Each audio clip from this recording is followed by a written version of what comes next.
Hi everybody, this is the baseball hype, the amazing, spectacular, terrific, the great one, the People's Champion, your host, the Hut, and welcome back to the Baseball Hut 2. Hope you like this video and subscribe. Got a bunch of rumors here. Always have rumors as we get close to spring training.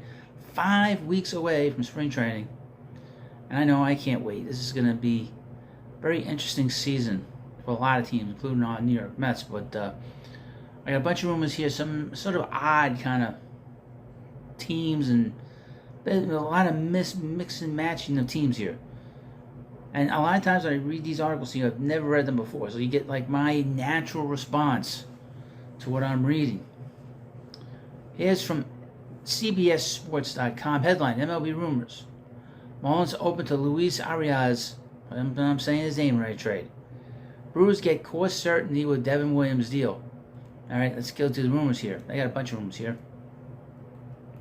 The slowest offseason in recent memory drudges on as we are just about 1 month away from spring training with a decent team full of free agents still available and very few trades having taken place.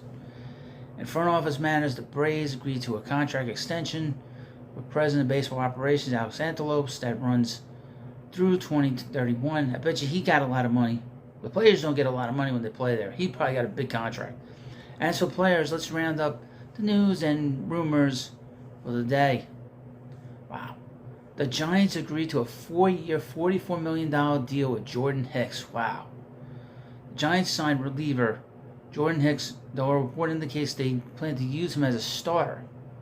Maybe it's as an opener, but it's certainly a situation to monitor. Wow, that's a lot of money for them. A lot of years for them. And he walks a lot of batters. Marlins open to trade Arraez. The Marlins are willing to listen to trade offers on almost everyone on the team, and that it could include All-Star Luis Arraez, according to the New York Post. He won the AL batting title with a .316 batting average in 2022, and was traded to the Marlins in exchange for pitcher Pablo Lopez in the ensuing offseason. The All-Star second baseman caught national attention last season while flirting with a .400 batting average relatively deep into the season. He was hitting .386 on July 15th. He finished at .354. That's pretty good. .354 hitter. He also had a .133 OPS plus, 30 doubles, 10 homers, 69 RBIs, and 71 runs with a 4.9 WAR. That's not great. Those runs, so he should have scored 100 runs. If you hit .354, you gotta hit it. You gotta score 100 times. He's set to hit free agency after the 2025 season. The Marlins are coming off their first full season playoffs year since 2003, and moving him would likely be very unpopular. The team parted ways with GM Kim Nang early this offseason, and she's the one who traded for him. Okay? Williams and Brewers deal gives costly certainty. Let me just take a look at this. Alright. Williams, Brewers, they had a deal. Thursday was the MLB arbitration deadline, and most players who agreed to terms for a salary did so just for the 24 season. All-Star closer Devin Williams and the Brewers, however, came to a deal that brought up his final 2 years of arbitration before he's set to hit free agency after the 2025 season. The deal's for $7 million in 24 and $10.5 million in 25. This doesn't change much other than both Williams and the Brewers knowing what he'll make before hitting free agency. It makes it easy to both plan a future payroll around him or to trade him, whatever the Brewers decide. Okay. As a 28-year-old last year, Williams saved 36 games and 40 chances with a 1.99 ERA, with 87 strikeouts and 58 and 2 dirt innings. I gotta say, the Brewers have done a great job of putting a bullpen together. I wonder who's been there. Who was there all those years running that team? And I wonder who. And finally in this video, I know you're interested in the Orioles. And I know you're interested in James Paxton. Well, it's funny I should mention that. From MLB Trade Rumors, Orioles interested in James Paxton. And I've been saying a lot that the Orioles are not going to spend a lot of money in this offseason. And they're going to be very careful who they trade for. The Orioles have shown some interest in free agent left-hander James Paxton, according to John Heyman of the New York Post. Paxton's the latest of many pitchers linked to the O's on the rumor mill this offseason, largely in the middle tier of the free agent market, as Heyman phrases it. Every starter from Marcus Stroman on down Paxton's theoretically a familiar AL East opponent for the Orioles given his recent time with the Red Sox and Yankees, though Paxton hasn't actually faced Baltimore since 2019 when he was part of the New York's pitching staff. This speaks to both a quirk of the schedule and the simple fact that injuries have largely kept the southpaw on the shelf for most of the last 4 seasons. After pitching just 21 2/3 innings of total from 20 to 22, he was healthy enough to toss 96 innings for the Red Sox. That's relatively healthy. This 2023 work was bookended by 2 stints on the injury list. A hamstring strain delayed his season debut until May 12th, and his last outing came on September 1st, before right knee inflammation shut him down for the remainder of the campaign. It is worth noting that he had a 3.34 ERA over his first 86 1/3 innings and 16 starts.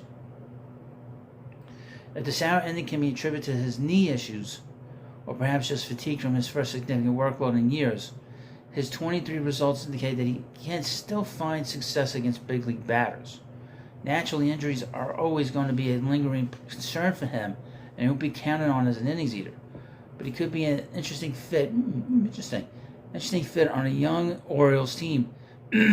Kyle Bradish, Grayson Rodriguez, Dean Kremer, and John Means seem locked in as the top 4 members of the Orioles rotation, and Paxton would therefore be the primary 5th starter. In order to preserve his health, the O's could manage his innings and usage by having any of Cole Irvin, Tyler Wells, Bruce Zimmerman, D.L. Hall, or Jonathan Heasley either take spot starts or work in some kind of non-starting capacity to cover innings. Signing Paxton wouldn't necessarily raise the ceiling of the rotation, yet if a frontline ace isn't available in the Orioles' price tag, a relatively smaller outlay for Paxton might at least help raise the floor of what the O's could expect from their pitching. It would also leave some flexibility for Baltimore to perhaps pursue another starting option closer to the trade deadline. Baltimore has seemed unwilling to make a splashy move in the free agent pitching market, as a source tells Heyman that such top available hurlers as Jordan Montgomery and Blake Snell aren't realistic options on the Orioles' radar unless the market collapsed. However, the O's did at least check in on Aaron Nola before he resigned with the Phillies, and they reportedly had interest in such trade targets such as Dylan Cease and Corbin Burns. The team also looked into such upper-tier relievers as Josh Hader, Jordan Hicks, and Robert Stevenson, before inking Craig Campbell to a 1-year, $13 million deal. Well, like I said, the owner, John Angelos, is not a guy that's going to spend any money. The players that are on their team, all these young guys are going to play their contracts out. When they get close to free agency, he will trade them, and they will be bad for another 4 or 5 years. 9 of the last 20 years in Baltimore, the Orioles have lost 90 games. Think about that.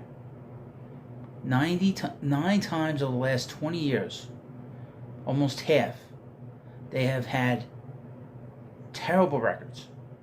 The last 3 years, prior to 2022, they had lost 100 games, 120, 110 games, 114, just unbelievable amounts of losses there. That ownership doesn't care about spending money. They'll take your money. They want you to come to the ballpark. They'll make a deal with the city where you get, if you're in that city and you're a taxpayer, they'll take your money to renovate the ballpark. But then they can spend money on the team. That's what I've talked a lot about here on this channel. About how cheap that owner is and how just belligerent he is to spend the money.